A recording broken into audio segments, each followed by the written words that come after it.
महिलांसाठी खुश खबर, आता महिलांना स्कूटी मिळणार. मोफत स्कूटी वाटप महिलांसाठी सुरू झालेलं आहे. महिलांना राज्य सरकारकडून स्कूटी वाटपाचा कार्यक्रम सुरू झालेला आहे. केंद्र सरकारचं देखील यामध्ये पाठबळ आहे आणि लाडक्या बहीण योजनेअंतर्गत जे पैसे मिळाले आहेत त्यामुळे महिला तर अतिशय खुश झालेल्या आहेत. पण यातच स्कूटी वाटप सुरू झाल्यामुळे देखील महिलांमध्ये खूप आनंद देखील आहे. केंद्र सरकार आणि राज्य सरकार महिलांना प्रोत्साहन देण्यासाठी अनेक योजना राबवत आहेत, ज्याचा त्यांना थेट फायदा होत आहे. त्या अंतर्गत ही मोफत स्कूटी देण्याची योजना देखील आता राबवणं सुरू झालेलं आहे. तर कोणती अशी ती योजना आहे ज्या माध्यमातून महिलांना स्कूटी मोफत मिळणार आहे? कोणत्या महिला यासाठी पात्र आहेत?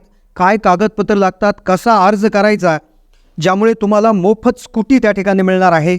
याची प्रक्रिया काय असणार आहे असं डिटेल आज व्हिडिओमध्ये समजून सांगण्यात येणार आहे. त्यामुळे हा व्हिडिओ लक्षपूर्वक तुम्ही तर पाहाच, पण जास्तीत जास्त लोकांना हा व्हिडिओ शेअर करायला विसरू नका. होय, आता चक्क महिलांना मिळणार मोफत स्कूटी. होय, मोफत स्कूटर देण्याचा निर्णय झाला आहे आणि वाटप देखील सुरू झालेलं आहे. फ्रीमध्ये स्कूटर आता महिलांना मिळणार आहे. खुश खबर, महिलांना मिळणार मोफत स्कूटी.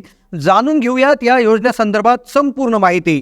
आता सगळ्यात आधी कोणत्या महिलांना ही स्कूटी मिळणार, काय पात्रता आहे, काय कागदपत्र लागतात, कुठे अर्ज करायचा, अशी संपूर्ण सविस्तर माहिती आपण जाणून घेणार आहोत. पण सगळ्यात आधी याची जी पार्श्वभूमी आहे ती आपण एकदा समजू घेऊ आणि लगेच कुठे अर्ज करायचा, कशी पात्रता आहे आणि कशी तुम्हाला स्कूटी मिळेल. केंद्र आणि राज्य सरकार मुलींना आणि महिलांना प्रोत्साहन देण्यासाठी अनेक योजना राबवतच आहे. ज्यात आपल्याकडे प्रसिद्ध झाली ती लाडकी बहीण योजना, राज्य सरकारची क्रांतिकारी योजना. राज्यातील तमाम लाडक्या बहिणींना जबरदस्त रीतीने 2.5 कोटी महिलांपेक्षा जास्त महिलांना खात्यामध्ये पैसे आलेले आहेत. 5ही हप्ते जमा झालेत, सोबत गॅस सिलेंडरचा हप्ताही आलेला आहे. आता अशा काही महिला आहेत की ज्यांना स्कूटी मिळणार आहे. होय, आता ज्यांना ज्या योजनांचा थेट फायदा होत आहे, तर ही जी काही योजना आहे तर या योजनेचं नाव आहे राणी लक्ष्मीबाई योजना. याचा लाभ ज्या आहे अशा महिलांना मिळणार आहे की ज्या आपल्या राज्यात राहत आहेत. ही योजना नेमकं काय आहे एकदा आपण समजून घेऊयात आणि लगेच यासाठीची पात्रता, कागदपत्र आणि अर्ज याविषयी आपण समजून घेणार आहोत. लक्षात घ्या, आज मुलींनी प्रत्येक क्षेत्रात यश मिळवलं आहे. एक काळ असं होता जेव्हा मुली यांना फारसं लिहिणी वाचण्याची परवानगी नव्हती. त्यांना घरची कामं करायला लावली जायची. पण आता काळ बदलला. आता मुली किंवा महिला या अभ्यासात नाही तर नोकरीतही मुलांच्या खांद्याला खांदा लावून चालत आहे, हळूहळू पुढे जात आहे. मग केंद्र आणि राज्य सरकारचाही मुलींना प्रोत्साहन देण्यासाठी अनेक योजना राबवत आहे, ज्याचा त्यांना थेट फायदा होत आहे. तर याच अंतर्गत राणी लक्ष्मीबाई योजना ही त्या ठिकाणी लॉन्च केली आहे आणि ज्या माध्यमातून मुलींना आता मोफत स्कूटी दिली जाणार आहे. आता ही स्कूटी वाटपाची जी योजना आहे तर ही केंद्र आणि राज्य सरकार या दोन्हींचाही पाठिंबा त्या ठिकाणी असणार आहे. ही जी काही योजना आहे तर हिचा उद्देश महिलांना परवडणाऱ्या आणि सोयीस्कर स्कूटी देणं आहे, जेणेकरून महिलांचा जो दैनंदिन प्रवास आहे तो सोपा होईल. महिलांना शिक्षणासाठी तसेच त्यांच्या रेग्युलर डेली कामासाठी त्यांना त्या ठिकाणी त्या स्कूटीचा लाभ होईल असं त्या ठिकाणी. आता कागदपत्र काय लागतील, काय असणार आहे पात्रता, हे एकदा आपण समजून घेऊ आणि लगेच शेवटी अर्ज कसा करायचा आणि तुम्हाला ही स्कूटी कशी मिळेल हे लक्षात घ्यायचं. आता सगळ्यात आधी लक्षात घे, ही जी स्कूटी आहे तर ही शिकत असणाऱ्या मुलींसाठी आहे. म्हणजे ज्या महिलांचं किंवा मुलींचं वय 17पेक्षा अधिक आहे, त्या कुठेतरी शिकत आहे, तर त्यांच्या शाळेच्या ठिकाणी, कॉलेजच्या ठिकाणी जाण्यासाठी, शिकण्याच्या ठिकाणी, मग त्या ग्रॅज्युएट असेल, उच्च ग्रॅज्युएट असेल, त्यांच्यासाठी ही स्कूटी आहे. तर याचा जो आहे किमान यांनी पदवीपर्यंत शिक्षण पूर्ण केलेलं असावं. या योजनेचं महत्त्व फक्त मुलींना त्या ठिकाणी दिले जाणार आहे. तर आता सगळ्यात आधी इथे लक्षात घ्या, विविध राज्यांमध्ये वेगवेगळ्या नावाने ही योजना सुरू करण्यात आलेली आहे. आता लक्षात घ्या, राजस्थानमध्ये राज्य सरकारकडून ही जी काही योजना आहे ती सुरू करण्यात आलेली होती, जी 2023मध्ये सुरू करण्यात आली होती, ज्यामध्ये 30,000 विद्यार्थिनी त्यामध्ये पात्र ठरल्या होत्या, महिला पात्र ठरल्या होत्या, ज्यासाठीची पात्रता त्यांनी ठेवली होती 12वीमध्ये 65% किंवा त्यापेक्षा जास्त गुण असणाऱ्या महिलांना स्कूटी देण्यात येणार होती. तर 20,000 स्कूटी वाटपाचं त्यावेळेचं उद्दिष्ट होतं आणि मुलींना त्या ठिकाणी त्यांनी ते वाटप केलं आहे. त्यानंतर सुरू झाली मध्य प्रदेशमध्ये. लक्षात घ्या, मध्य प्रदेशमध्ये ही योजना सुरू झाली. त्याचबरोबर उत्तर प्रदेशमध्ये देखील सुरू झाली. उत्तर प्रदेशमध्ये आता महाराष्ट्रात याची काय स्थिती आहे, कसा अर्ज करायचं, काय कागदपत्र लागणार आहे शेवटी मी सांगतो. पण उत्तर प्रदेशमध्ये ही क्रांतिकारी योजना राणी लक्ष्मीबाई योजनेच्या नावानं सुरुवात झाली. ही योजनेचं उद्दिष्ट ज्या मुली आहेत, ज्या शिकत आहेत, त्या मुलींना स्कूटी देण्याचं या ठिकाणी उद्दिष्ट होतं. ज्या मुली किंवा महिला पदवी किंवा पदव्युत्तर शिक्षण घेत आहे आणि ज्या गुणवंत विद्यार्थिनी आहेत, म्हणजे ज्यांना काहीतरी टक्केवारीची अट ते ठेवणार आहेत आणि त्या अटीच्या नुसार त्या ठिकाणी त्या ज्या 1% जसं राजस्थानमध्ये 65% हे ठेवण्यात आली आहे, तशीच त्या ठिकाणी यांना काहीतरी 8 ठेवली जाईल आणि त्या महिलांना मुलींना त्या ठिकाणी दिलं जाईल. आता महाराष्ट्रात काय स्थिती आहे, महाराष्ट्रात काय त्या ठिकाणी असणार आहे हे लगेच समजून घेऊ.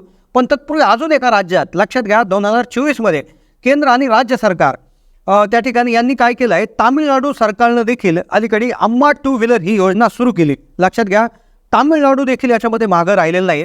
त्याचबरोबर मध्यप्रदेशमध्ये देखील एक योजना सुरू केली आहे, तिला PM स्कूटी योजना त्या ठिकाणी म्हटलेलं आहे. तर या योजनेच्या अंतर्गत देखील ज्या महिला तेथील राज्याच्या रहिवासी आहे, त्यांची शैक्षणिक पात्रता, वयाचे प्रमाणपत्र, हे कागदपत्र हे करून एका वेबसाईटवर अर्ज भरायचा आहे आणि त्या ठिकाणी घ्यायचं आहे. तर अशा पद्धतीनं ही योजना मध्य प्रदेशमध्ये देखील सुरू करण्यात आली. आता महाराष्ट्रात काय स्थिती आहे, महाराष्ट्रातल्या महिलांना स्कूटी मिळणार का नाही, काय असेल पात्रता, हे आपण आता लगेच समजून घेऊ, जेणेकरून तुम्हाला डायरेक्ट क्लिअर होऊन जाईल. लक्षात घ्या, 4ही राज्यांमध्ये ही जी काय योजना आहे, तर ती अशा महिलांसाठी किंवा अशा मुलींसाठी आहे की ज्या शिकत आहे, कुठलं तरी शिक्षण घेत आहे आणि शिक्षणाच्या म्हणजे त्यांच्या कॉलेजला, महाविद्यालयामध्ये, शाळांमध्ये किंवा इतर शिकण्याच्या ठिकाणी जाण्यासाठी त्यांना या स्कूटी देण्यात येत आहे. लक्षात घ्या, महाराष्ट्रात काय असणार आहे, पण आता राजस्थानमध्ये इलेक्ट्रिक स्कूटी दिली, त्याचबरोबर तामिळनाडूमध्ये रेग्युलर स्कूटी देण्यात आल्या, त्याचबरोबर UPमध्येही स्कूटी त्या ठिकाणी वाटप झालेले आहेत. पण आता मग याचा उद्देश काय आहे की ज्या मुली आहेत किंवा ज्या शिकत आहेत, अशा महिला आहेत ज्यांचं वय 17पेक्षा अधिक आहे, तर अशा मुलींनाही स्कूटीचं वाटप होणार आहे. तर लक्षात घ्या, महाराष्ट्रामध्ये देखील तुमच्यासाठी खूप मोठी आनंदाची बातमी आहे की महाराष्ट्रामध्ये देखील येणाऱ्या काळामध्ये अशी योजना लॉन्च होऊ शकते. लक्षात घ्या, आता तुम्ही म्हणाल एकच शक्य आहे, तर लक्षात घ्या, जशी लाडकी बहीण योजना उत्तर प्रदेशमध्ये जी लाडली बहीण योजना अशा पद्धतीने ही कार्यरत होती, तिथे सक्सेसफुल ठरली होती. महाराष्ट्र सरकारने तिचा फायदा आपल्या राज्यातील बहिणींना, महिला माता भगिनींना दिला. सेम तसंच त्या स्कूटी योजनेचा देखील महाराष्ट्र सरकार नक्की येणाऱ्या काळामध्ये ही स्कूटीची योजना महाराष्ट्रामध्ये राबवण्याचा त्या ठिकाणी विचार करू शकते. महिलांचं जे प्रॉब्लेम आहे, जे ट्रान्सपोर्टचा प्रॉब्लेम असेल, प्रवासाचा प्रॉब्लेम असेल, शाळेच्या ठिकाणी जाण्याचा प्रॉब्लेम असेल, तर तो सॉल्व करण्यासाठी नक्कीच महाराष्ट्र सरकार महिलांसाठी ही मोफत स्कूटी देण्याची योजना आणू शकते. पण तत्पूर्वी तुम्ही तुमचं ड्रायव्हिंग लायसन्स, तुमची सगळी कागदपत्र, आधार कार्ड असेल, पॅन कार्ड असेल, या सर्व गोष्टी काढून ठेवा. बऱ्याचशा महिलांकडे लायसन नसतं, तर लायसन त्या ठिकाणी काढून द्या. अर्थात स्कूटीला, इलेक्ट्रिक स्कूटीला लायसन हे लागतं का नाही, आता साधारणपणे हा एक प्रश्न आहे. पण तुम्ही तुमचं ड्रायव्हिंग लायसन्स त्या ठिकाणी काढून घ्या, तुमचं त्या ठिकाणी आधार कार्ड, पॅन कार्ड या गोष्टी क्लिअर करा, मतदान कार्ड काढून घ्या आणि लवकरच ही जर योजना सुरू झाली तर तातडीनं अर्ज करून तुम्ही देखील त्या ठिकाणी याचं. फक्त याच्यासाठी तुम्ही शिकत असणं गरजेचं आहे, कुठल्या तरी कोर्सला ॲडमिशन घेतलेलं असणं गरजेचं आहे. तर त्याकरता ही देखील एक पात्रता त्याच्यामध्ये असण्याची शक्यता असू शकते. तर लवकरच आपण आशा करूया की महाराष्ट्र सरकार देखील महिलांसाठी योजना लागू करेल आणि नक्कीच आपण अशी आशा करूयात. अशाच माहितीपूर्ण व्हिडिओसाठी चॅनलला सबस्क्राईब करून ठेवा. धन्यवाद.